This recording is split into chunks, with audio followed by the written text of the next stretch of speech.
Primeiro livro dos Reis, capítulo 18. Enquanto você procura, eu quero louvar a Deus por essa oportunidade. Oportunidade de estar em casa, pois congrego aqui na sede. Mais uma vez fazendo uso da palavra daquele que vive e reina. E o seu nome é Jesus. Amém? Primeiro livro dos Reis, capítulo 17. Enquanto você procura, eu quero louvar a Deus pela vida do nosso pastor presidente, pastor Neemias, o meu pastor local, com toda a sua família, pastor Ricardo, missionária Sebastiana, por ter nos aberto essa oportunidade maravilhosa de estar aqui, as missionárias dessa igreja, que Deus possa abençoar. Louvo a Deus que eu consegui trazer o meu amigo Davi. Deus é bom e a sua misericórdia dura para sempre. Amém? Primeiro livro dos Reis, capítulo 18, eu falei 17 e 18. Versículo 34. Quem encontrou, diga amém. Escrito está: E disse: Enchei de água 4 cântaros, e derramai-a sobre o holocausto e sobre a lenha. E disse-lhe: Fazei-o a segunda vez, e fizeram a segunda vez.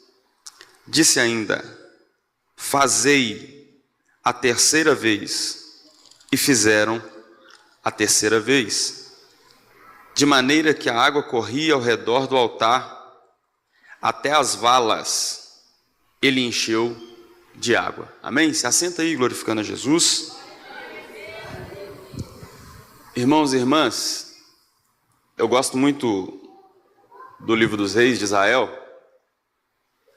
pois é um livro que nos conta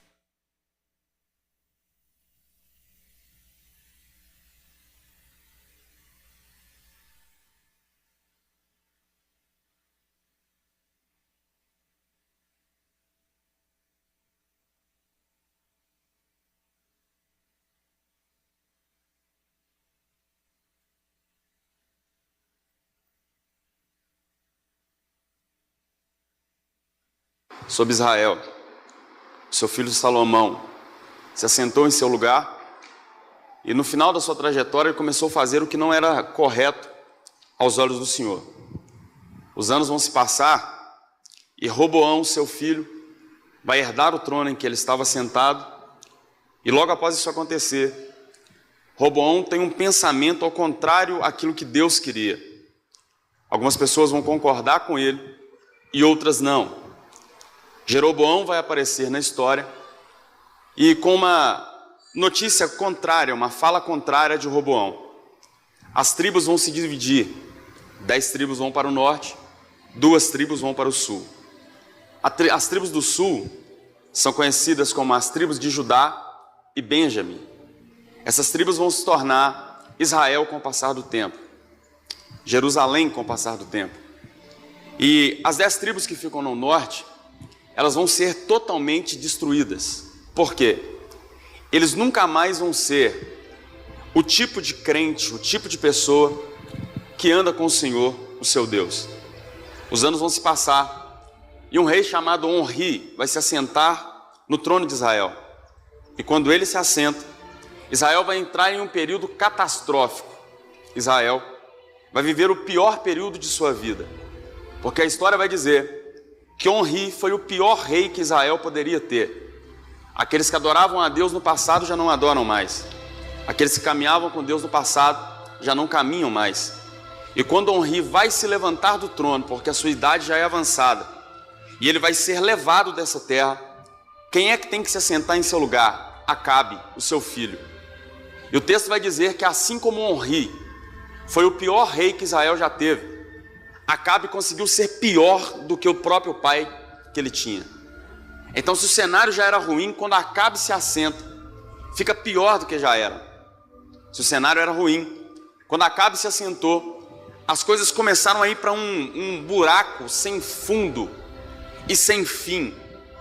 E é nesse momento que Deus vai perceber que é necessário ter uma intervenção divina, porque há momentos na vida que somente a intervenção divina vai resolver o problema em que alguém está vivendo.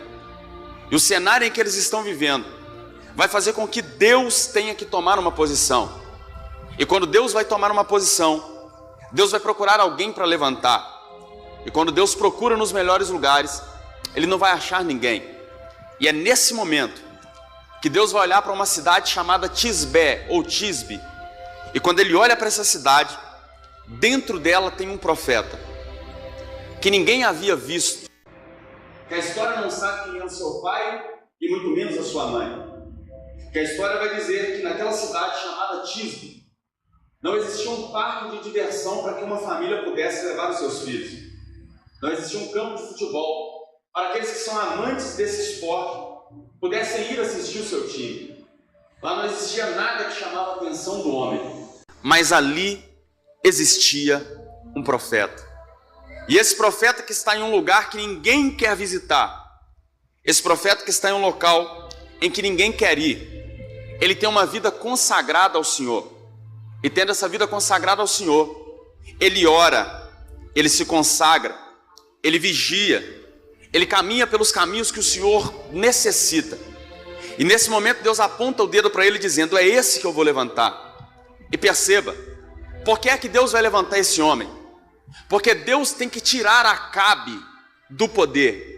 Deus tem que mostrar para Acabe que ele pode ter o controle porque está no trono. Mas o Deus dessa igreja tem todo o controle, porque ele está em um trono que homem nenhum tem poder de o arrancar.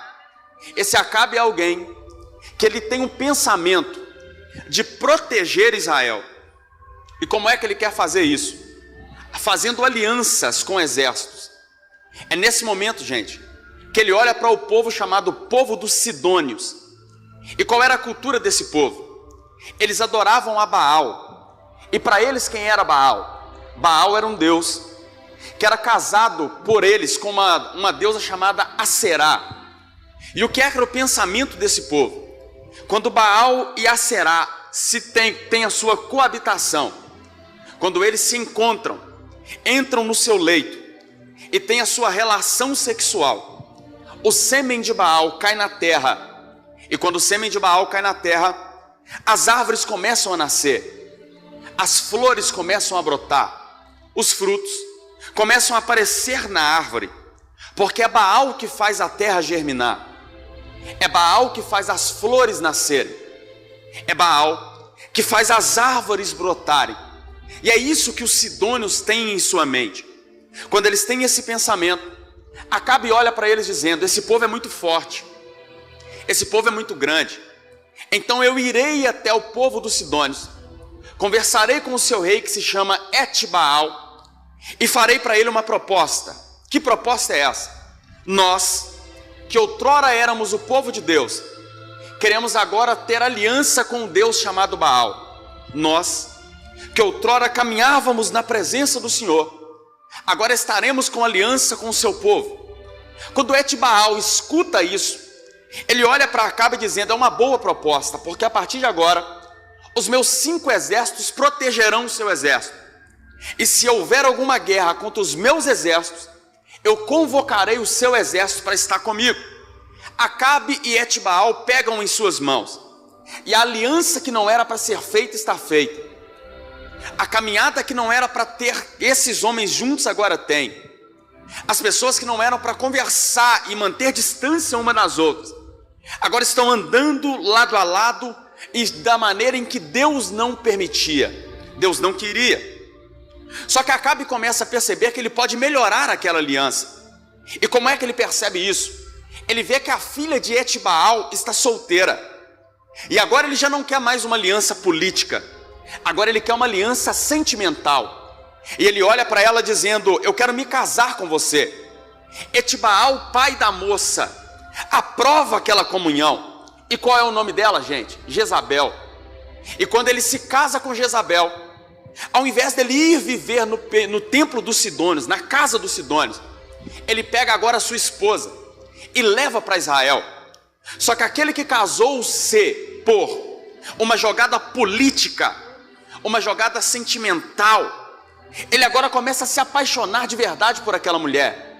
E quando ele se apaixona por aquela mulher, qual é a primeira coisa que ele vai perder? O controle da situação.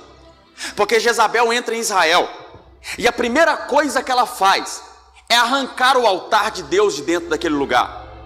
a primeira coisa que ela faz é proibir os verdadeiros adoradores de adorar ao Deus de Israel verdadeiramente.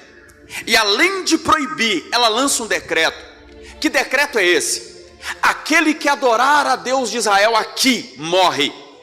Aquele que adorar ao Deus de Israel dentro de Israel será decapitado a partir de hoje. É por isso que Obadias tem que pegar 50 homens e colocar dentro de uma sepultura, uma caverna. Pegar outros 50 e colocar dentro de outra caverna. Porque ele sabe que se ele não proteger a voz profética, os profetas daquele tempo vão se perder. E se os profetas daquele tempo se perdem na mão de Jezabel, a voz de Deus já não era mais ouvida.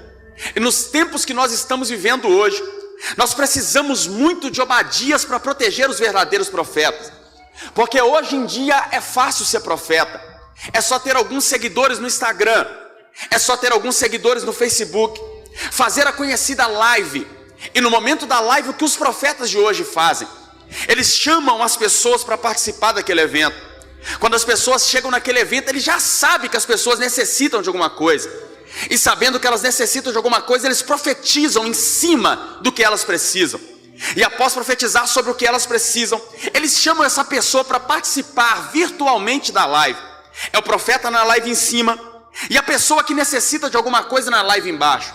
Entra a tal revelação. E eu creio que Deus revela. Deus nos usa em revelação. Mas aqueles homens com algumas técnicas começam a olhar nos olhos daquela pessoa na live e falar o que elas precisam ouvir. E quando aquela pessoa está comovida, o que é que eles fazem? Lançam o tal do Pix, dizendo: é você sacrificando no Pix e Deus abrindo a sua porta. É você sacrificando no Pix e Deus trazendo o seu marido de volta. É você sacrificando no Pix e Deus abrindo a porta que você precisa. São os profetas das gerações atuais. Mas eu ainda acredito que Deus tem os verdadeiros profetas, que tem coragem de apontar o dedo na cara de Baal e dizer: você não é Deus. Eu conheço o verdadeiro Deus de Israel. Eu conheço o Deus que abre e ninguém fecha, o Deus que pega e ninguém faz ele soltar, o Deus que abraça alguém e faz esse alguém se levantar, o Deus que ainda liberta o homem do pecado, o Deus que ainda liberta o homem da depressão, a mulher da depressão. E eu sei que você não veio para esse um dia com Deus à toa. Você veio aqui porque você serve o verdadeiro Deus. E aqueles que servem o verdadeiro Deus não saem de um dia como esse de mãos vazias. Eu sinto a presença dele aqui, estou autorizado a profetizar. Aqueles que vieram levar respostas, levarão respostas para casa. Aqueles que vieram levar cura, vão levar cura para casa. Aqueles que vieram pedindo uma porta aberta, Deus tem o poder de abrir. Porque você não está aqui perdendo tempo, você está aqui buscando ao Deus que vai fazer o milagre que você veio buscar. Tem alguém que acredita nessa palavra aqui nessa tarde? Então levante uma das suas mãos, por favor. Porque se você levanta as suas mãos e libera um glória para os céus, é um tapa na cara desse demônio que está tentando te parar. É um tapa na cara desse demônio que está tentando perturbar a sua mente. É a sua boca com glória e o diabo batendo em retirada da sua vida. Entenda isso. O que é que Jezabel quer? Parar a adoração do Deus de Israel. E por um tempo ela consegue. E é nesse momento que Deus levanta o verdadeiro profeta. É nesse momento que Deus vai tirar um profeta de Tisbe ou do anonimato e vai fazer ele chegar até Acabe. Quem conhece um pouco da nossa cultura sabe que chegar perto de pessoas importantes é difícil, gente. Chegar perto de pessoas que têm alguma graduação, dependendo do lugar, é quase impossível.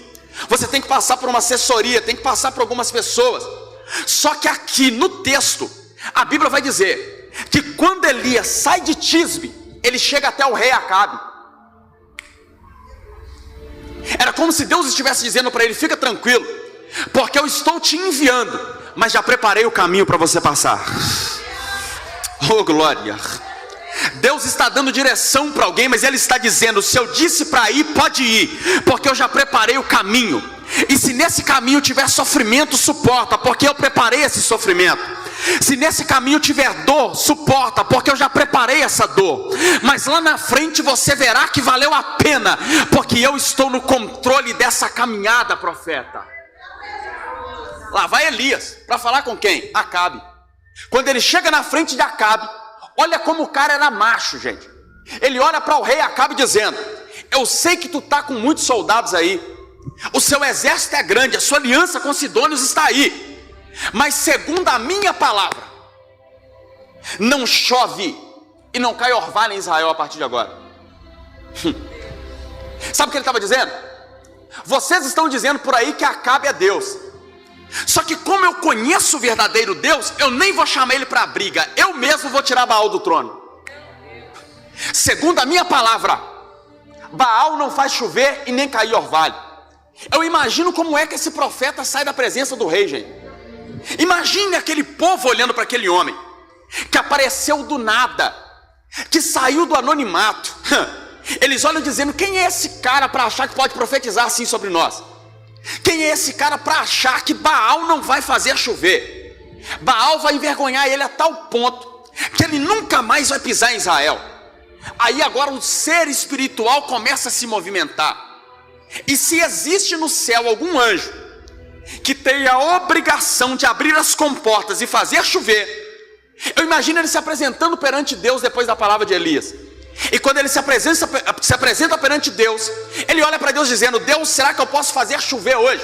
Aí Deus vai olhar para ele e vai dizer: eu vou te dar umas férias. Só por causa da palavra de um profeta verdadeiro. E por que é que isso vai acontecer, Deus? Porque ele teve coragem de enfrentar Baal, ele teve coragem de enfrentar Acabe, ele teve coragem de, pelo meu nome, enfrentar Jezabel. E se ele profetizou, eu estou assinando embaixo aquilo que ele falou. Oh, glória a Jesus. Eu estou assinando embaixo a palavra que ele liberou. Deus está assinando decretos por alguém aqui agora. E se você disse que a sua casa será liberta, Deus está assinando embaixo. Se você disse que o seu marido vai vir para a igreja, Deus está assinando embaixo. Se você disse que haverá libertação na sua congregação, Deus está assinando embaixo. Porque Deus não deixa profeta verdadeiro envergonhado. Deus não deixa profeta verdadeiro com palavras frustradas. Você não é qualquer um, mulher. Você não é qualquer um, homem. Você é um profeta que Deus escolheu. E se você escolheu, é melhor o diabo procurar outro endereço. É melhor o diabo procurar outra casa. É melhor o diabo procurar outra família. Porque na sua família quem manda lá é Deus. Quem governa lá é Deus. Queira Jezabel ou não, queira Baal ou não, queira Acabe ou não, se Deus assinou, está assinado. Se Deus falou, está falado. Se Deus está no poder, não tem ninguém que tire o governo das suas mãos. Você vai sair daqui sabendo de uma coisa. Sabendo de quê? A prova está na minha vida, mas o Deus da vitória está comigo. A prova está na minha família, mas o Deus da vitória está comigo. Tu vai sair daqui com um decreto assinado, e esse decreto vai te garantir a vitória. Não chove, porque Elias falou. Só que quando o profeta profetiza, ele vai viver o que profetizou. E o que é que ele vai viver? A seca. Quando parou de chover, os rios começaram a se secar, as fontes já não jorravam mais água, o céu não derramava mais orvalho. Imagina o calor daquele lugar.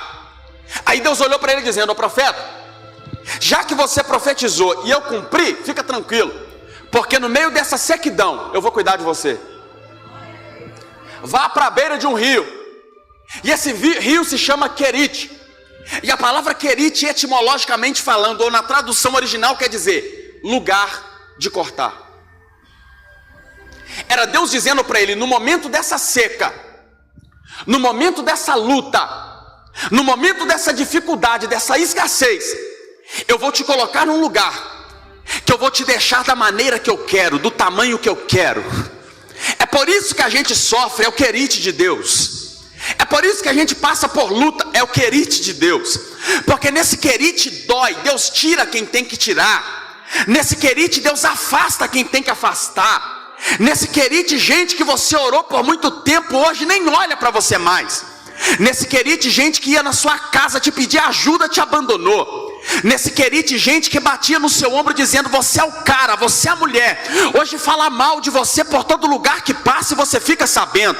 Mas Deus está dizendo: fica tranquilo e se alegre, porque nesse Querite você não tem que chorar por quem está saindo, você tem que se alegrar por quem eu vou colocar na sua caminhada. Porque é no Querite que Deus coloca corvo para trazer alimento, é no Querite que Deus fala com você face a face, é no Querite que enquanto tem gente passando fome, Deus manda alimento para você comer. Então suporta o período do Querite, porque por mais que as coisas estão difíceis, Deus está cuidando de você no meio dessa calúnia, dessa pedrada, dessa traição, desse abandono. Então fica firme, porque pode uma mãe se esquecer de um filho que ela amamentou, todavia se isso acontecer, assim diz o Senhor: eu jamais me esquecerei de você, porque tem o seu nome cravado na palma das minhas mãos. Ele está no Querite, gente.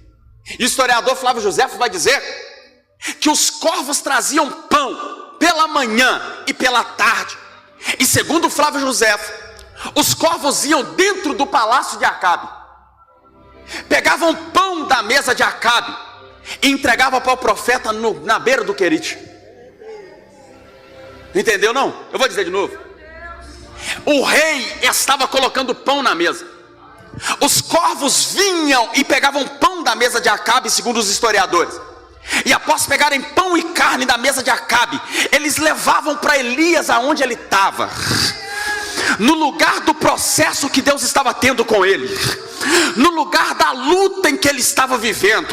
E eu não sei se você sabe, os corvos são as aves que comem carne, mas também comem mato, comem carne, mas também comem pão. Os corvos são os animais que quando estão com fome, e eles estão com muita fome de verdade, eles matam os seus próprios filhotes para se alimentar. E agora eles estão trazendo pão e carne para o profeta sem comer.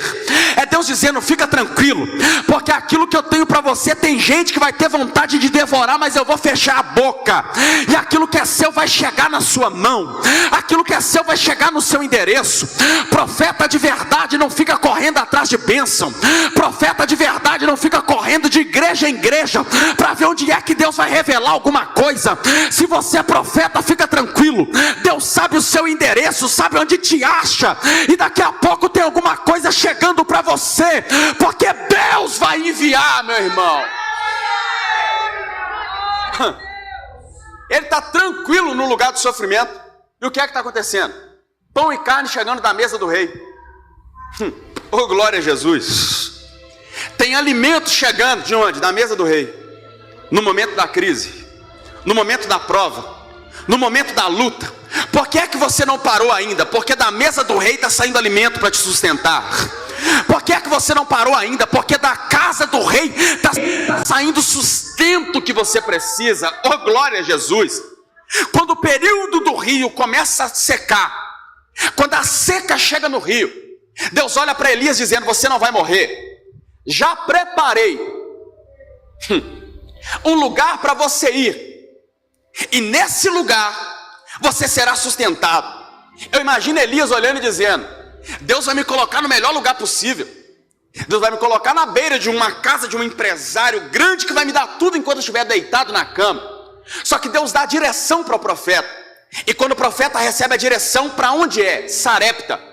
Quando ele chega lá, olha o cenário: uma viúva com um filho, catando pedaços de madeira para fazer uma fogueira. Quando ele chega ali, ele está com fome e sede. Ele olha para aquela mulher dizendo: me dê pão e água para que eu possa me alimentar. Olha o lugar que Deus preparou para o profeta. A casa de uma viúva que vai olhar para ele e dizer: meu senhor, eu tenho um pouquinho de farinha e um pouquinho de azeite, estou catando cavacos aqui para fazer um bolo para mim e meu filho comer e morrer. Olha onde o profeta chegou. Ele chegou num lugar de morte. Ele chegou num lugar em que a família estava caminhando para ser destruída. Ele chegou em um lugar em que a mulher que estava na casa estava olhando e dizendo: para minha casa só a morte, para minha família só a morte. Ele era profeta? Sim, mas aquele era o cenário que Deus havia preparado para ele. Ser profeta não é ir onde você quer. Ser profeta não é pregar onde você quer. Ser profeta não é cantar onde você quer. Tem um profeta preso dentro da Babilônia. Deus olhou para ele e disse: põe-te de pé e eu falarei contigo. Quando os anos passam, sabe onde que é que Deus leva o profeta? Para um vale que estava cheio de ossos, para um cemitério de ossos sequíssimos. E Deus olhou para ele dizendo: aqui você será profeta. Ser profeta onde tudo é bom é fácil. Ser profeta onde todas as coisas caminham bem é fácil. Eu quero ver ser profeta na sua casa onde você mora. Eu quero ver ser profeta na sua congregação onde você está. Deus não te plantou nesse lugar para você ser qualquer um. Deus te plantou nesse lugar para você liberar uma palavra e as coisas mudarem lá dentro. E por que é que você está calado no meio dessa prova? Por que é que você está calado no momento dessa luta? Deus te trouxe nesse lugar para você abrir a boca e dizer: Deus vai mudar as coisas aqui dentro. Deus vai mudar as coisas da minha casa. Deus vai mudar as coisas da minha família. Porque enquanto você murmura, o diabo bate palma dizendo: é assim que eu te quero. Mas quando você se posicionar e começar a profetizar lá dentro, tudo aquilo que o diabo colocou lá dentro, ele vai ter que tirar, sair de lá, e o nome de Jesus será glorificado na sua história. Eu vim aqui para trazer uma palavra para alguém. Que palavra, pregador? Você não é qualquer uma. Você não é qualquer um. Você é um profeta nessa terra. E pela Bíblia, profeta é o representante legal de Deus na história. Aleluia! Você é o representante de Deus na sua igreja. Você é o representante de Deus na sua casa. Você é o representante de Deus na sua família. Então usa o que Deus te confiou, meu irmão. Ele olha para ela dizendo: faz o bolo para mim, me entrega, e assim diz o Senhor: a farinha da panela não vai faltar, o azeite da botija não vai acabar. Quando ele resolve o problema daquela mulher, Deus olha para ele dizendo: agora é hora de se apresentar para Acabe. Quando Elias começa a ir lá no palácio, Acabe está olhando para Obadias e seus homens e dizendo: gente, o negócio está feio aqui. Pega os cavalos, leva para algum lugar e procura água para esses bichos comer, beber, senão eles vão morrer. Nós já não temos tanta comida mais. Então procure um lugar para eles se alimentarem. Quando Obadias está indo, com quem que eles encontram? Elias. Quando ele encontra com Elias, eu imagino a perna dele batendo joelho com joelho, gente. Elias estava sendo procurado no mundo inteiro naquela época. E quem é que estava procurando? Acabe e Jezabel. Quando ele encontra, Elias olha para ele dizendo: eu sou Elias. Ele diz: eu sei que o senhor é Elias. Acabe está te procurando pelos 4 cantos do mundo. Elias olha para Obadias dizendo: fique tranquilo, vá lá em Acabe e diga que você me viu. Obadias olhou para ele e falou: o senhor ficou doido? Eu jamais faria isso. Livre-me o senhor de chegar em Israel sem você e dizer: eu vi Elias. Se eu te procurar, Deus te leva para si e eu não te acho mais, eles me matam. Elias olha dizendo: então fique tranquilo que eu vou com você. Quando Elias pisa em Israel, todo mundo olha para ele. Quando todo mundo está olhando para ele, quem é que se apresenta? Acabe. Coloca o dedo na cara do profeta e diz: és tu o perturbador de Israel. Quem é que perturbou Israel, gente? Acabe. Quem é que permitiu Jezabel tirar os altares de Deus? Acabe. Quem é que permitiu Jezabel matar alguns profetas? Acabe. E como é que agora o profeta que é o perturbador? É porque Acabe tem a síndrome de Adão. Que síndrome é essa? Transferência de culpa. Ele não tem coragem de olhar e dizer: o problema aqui sou eu. Ele não tem coragem de dizer: quem errou fui eu, e por isso nós estamos vivendo isso. Ele tem coragem de apontar o dedo para o dirigente da igreja, para o pastor da igreja, para o membro da igreja, mas não tem coragem de olhar para ele mesmo e dizer: o errado aqui sou eu. Acabe está vivendo isso. Só que ele não falou com qualquer um, ele falou com um profeta. E profeta que é profeta aponta, amarra o cinto, coloca o dedo na cara e diz: aqui quem perturba é você. Foi você que fez essa bagunça dentro de Israel. Mas vamos resolver esse problema? Vamos. Como? Vamos para o Monte Carmelo. E chegando lá nós faremos altares ao nosso Deus.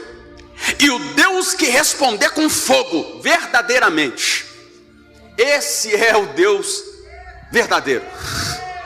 Olha o que Elias vai fazer. Ele vai dizer para Acabe: vamos para o alto monte. Ele sai da parte baixa e leva a guerra para o alto.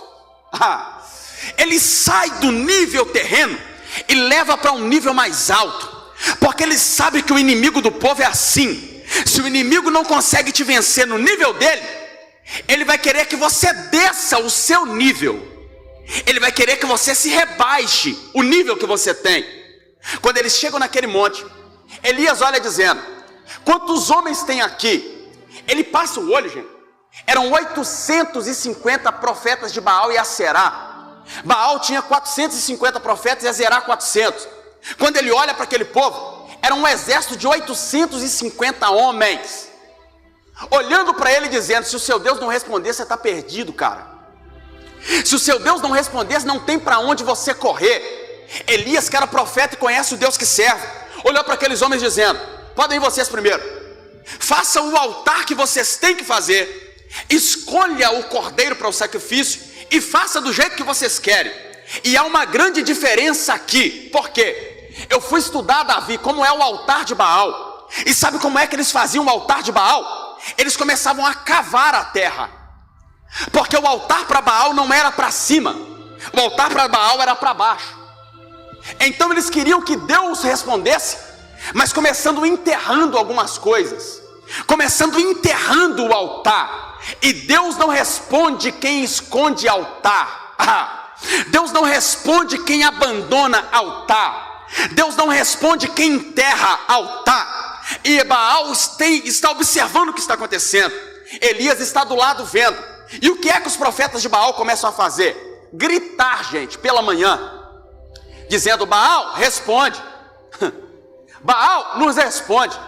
Quando eles começaram a ver que o negócio estava ficando feio pro lado deles, eles começaram a pegar chicote, gente, e bater no corpo, nas suas próprias costas, chicoteando uns aos outros, dizendo: Baal nos responde, Baal nos responde. E nada de Baal responder. O tempo está passando, e eles começam a pensar: já que Baal não está respondendo assim, vamos pegar facas e nos cortar. Eles começam a se cortar, gente, e gritando: Baal nos responde, precisamos de você. Quando Elias começa a ver aquilo, ele olha dizendo: Baal é Deus, gente.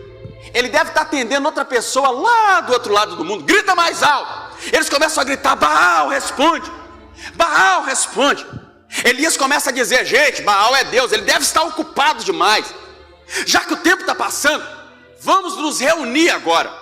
Quando Baal não responde, Elias já não era mais um mocinho, Elias já não era mais um menininho, Elias já estava em uma idade avançada. E qual é a primeira coisa que ele vai fazer? Restaurar o altar. E como é que ele vai restaurar o altar? Pegando 12 pedras, que no passado representavam as 12 tribos, e no futuro representaria os 12 discípulos. Ele vai pegar pedra, gente, missionários da casa do Senhor. Ele vai trabalhar com as pedras. Aquele altar havia sido derrubado. Se ele havia sido derrubado, as pedras estavam espalhadas no caminho que ele estava passando. E ele tinha duas escolhas: ou ele parava por causa das pedras do caminho, ou pegava as pedras que estavam no caminho e fazia o altar que Deus precisava. A escolha é sua. Vai parar no meio dessa pedrada ou vai construir com elas o altar? Oh glória, eu sinto Deus aqui. A escolha é sua. Vai parar no meio dessa calúnia ou vai usar essa calúnia para levantar o seu altar? Vai parar no meio dessa crise ou vai usar essa crise para levantar o seu altar? Enquanto tem uma Jezabel espalhando o seu altar, tem um Deus te fortalecendo para pegar essa pedra e colocar o altar de Deus no lugar. Deus está dizendo para alguém: eu vou voltar a te encontrar naquele lugar que eu sempre te encontrei. Naquele monte que você orava, eu vou te encontrar lá de novo. Naquelas orações pela madrugada, eu vou te encontrar lá de novo. Quando você abrir a Bíblia, você encontrará comigo no meio desse altar, e eu falarei com você. Essa é a tarde que Deus vai fortalecer alguém para pegar as pedras e construir um altar. Eu profetizo em nome de Jesus: no meio dessas pedras você não para, no meio dessa calúnia você não para, no meio dessa crise você não para, mas Deus vai te dar força para levantar um altar com essa pedrada que alguém te deu, meu irmão.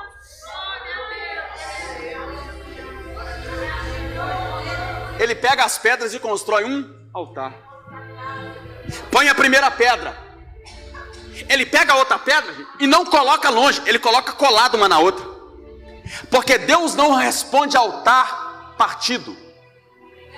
Deus não responde altar com divisão.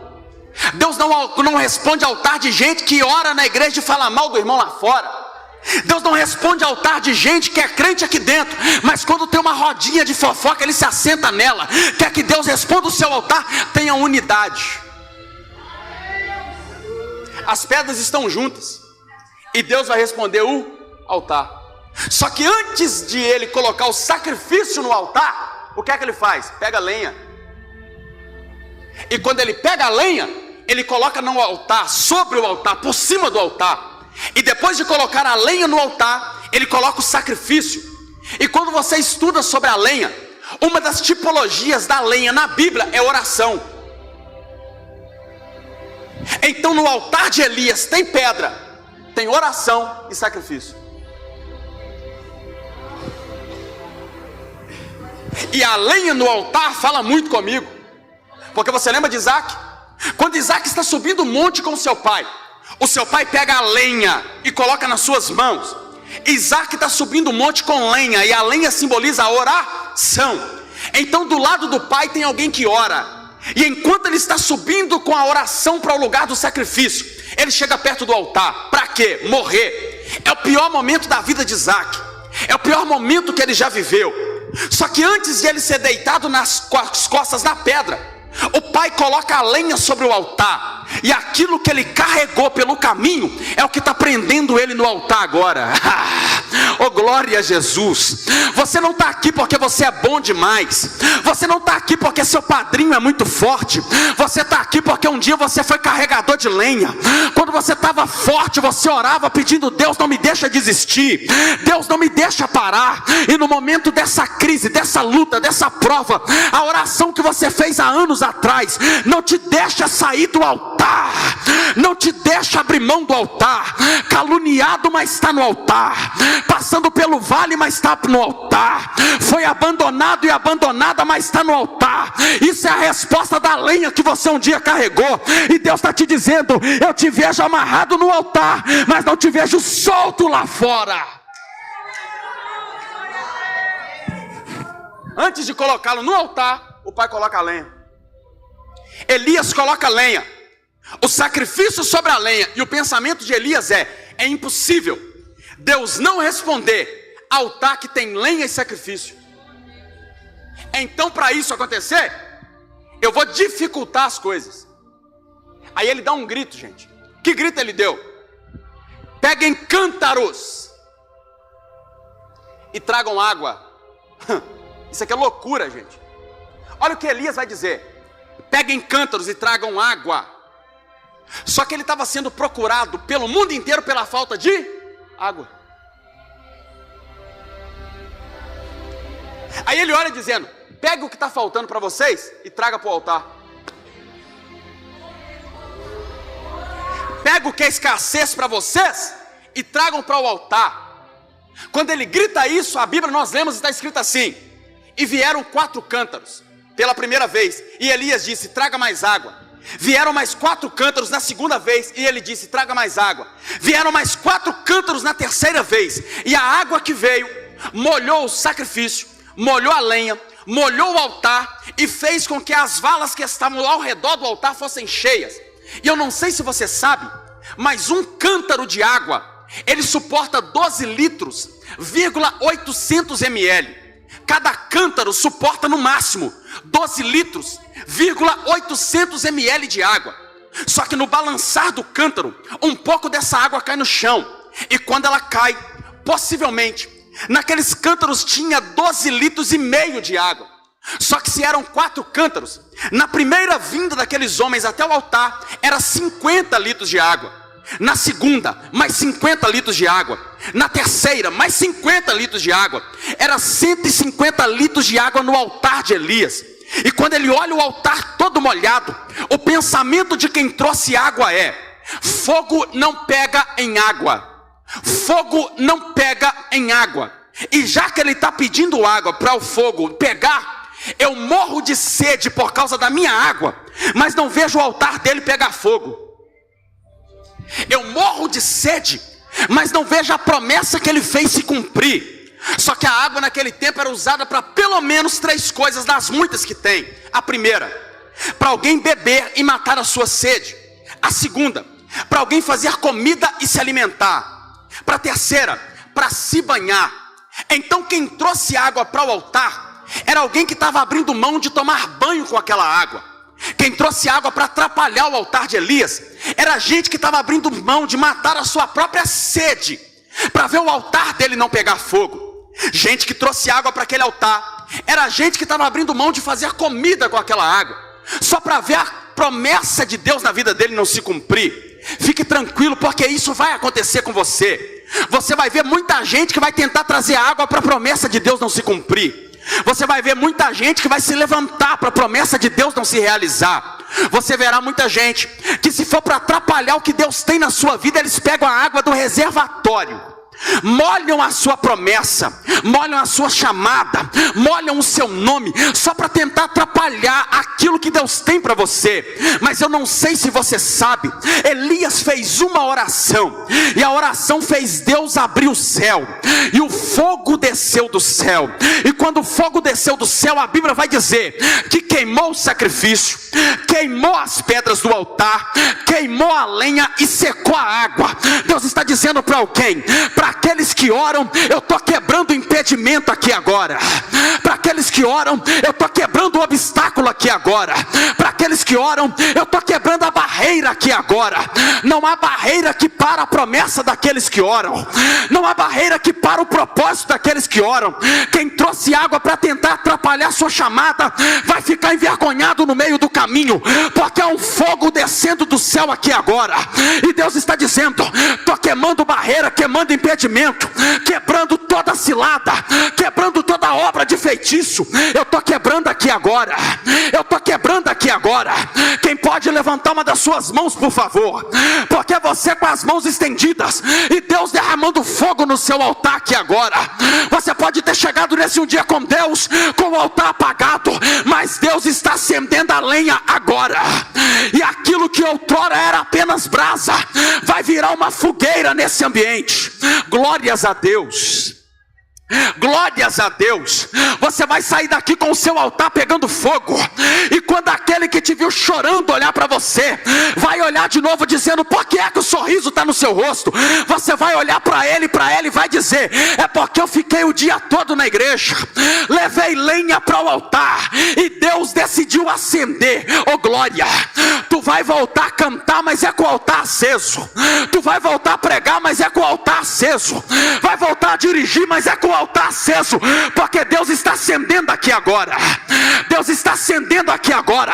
Isso aqui não é culto para gente normal. Gente normal está no Independência uma hora dessa vendo o Cruzeiro jogar. Gente normal está na frente da televisão para ver qual vai ser o capítulo da novela. Mas gente espiritual veio para um dia com Deus como esse, olhou para o céu e disse: eu só saio de lá quando o Senhor acendeu o meu altar. Oh glória, oh glória. Alabaracandaraya, Urabaracandarabahaya. Tem fogo descendo no altar de alguém aqui agora. Oh glória a Deus. É o fogo pegando e alguém glorificando ao Senhor. É o fogo acendendo e alguém abrindo a boca e adorando ao Senhor. Enquanto você glorifica aqui, Deus visita o seu altar agora. Enquanto você glorifica aqui, Deus visita a sua casa agora. Enquanto você glorifica aqui, Deus visita a boca de fumo e tira o seu ente querido de lá. Eu vou te dar 10 segundos para você abrir a boca e adorar a Ele, porque há um mover do céu acontecendo aqui agora. Há um mover do céu acontecendo aqui agora. Pensaram que o seu 2023 terminaria como 2022, mas Deus se apresentou e disse: nesse ano eu te acendo, eu te acendo, eu te acendo, eu te acendo. Se tem alguém batizado no Espírito Santo, receba poder do alto agora. Receba poder do alto agora. Se isso é barulho de língua estranha, pode aumentar a língua estranha. Se tem alguém que é do glória, vem comigo nesse glória, porque você não sai daqui como chegou. pecador vai sair daqui aceso, aceso, aceso, aceso. Pega essa glória que desceu, pega essa glória que desceu. Seja renovado pelo poder da palavra, seja renovado pelo poder da palavra, seja cheio pela palavra.